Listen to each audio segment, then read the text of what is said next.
নমস্কার বন্ধুরা, আমি অনুশ্রীর হোম লাইফে জানাই তোমাদের সকলকে স্বাগত।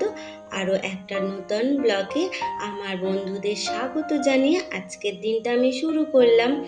আর দিনটার শুরুটা যদি হয় এই সুন্দর ফুলগুলো দিয়ে, তাহলে দিনটা এমনিই ভালো হয়ে যায়।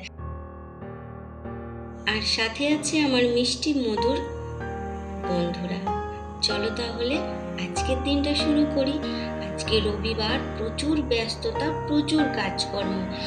জানি না কিভাবে রবিবারই বেশি কাজকর্ম পড়ে যায়। এমনি দিনগুলোতে যেরকম কাজকর্ম থাকে, রোববার হলে যেন আরো বেশি করে কাজকর্ম চলে আসে কোথা থেকে। মাছগুলো ভেজে তুলে নিলাম আর তেলের উপরে দিলাম পাঁচফোড়ন, তেজপাতা, আর এই যে মশলাটা বেটে রেখেছি এর মধ্যে আছে।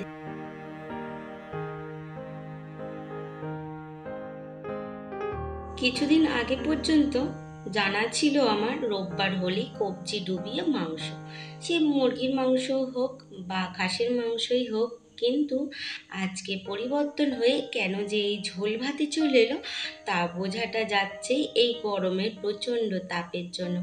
তাই আজকে হালকা পাতলা ঝোল করে নিচ্ছি। কাঁচকলা, পেঁপে, আলু আমি কুকারে একটা সিটি দিয়ে রেখেছি আর এই মশলাটা কষিয়ে নিচ্ছি।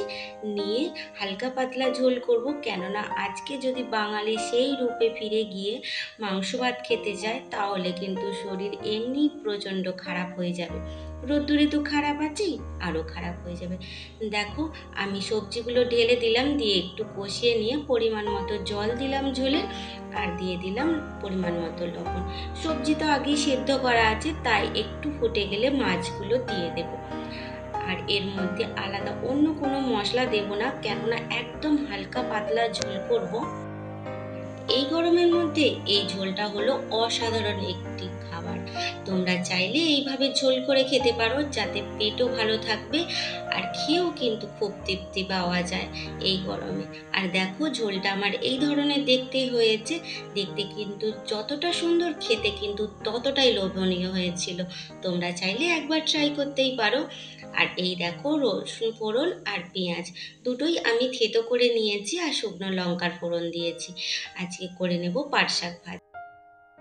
বন্ধুরা, বাজারে পাট শাক উঠেছে তো বহুদিন থেকেই, কিন্তু এই যে জমির এই সময় কচি পাতা যেগুলো হয় শাকের, খেতে কিন্তু খুব ভালো লাগে, খুব মিষ্টি লাগে খেতে।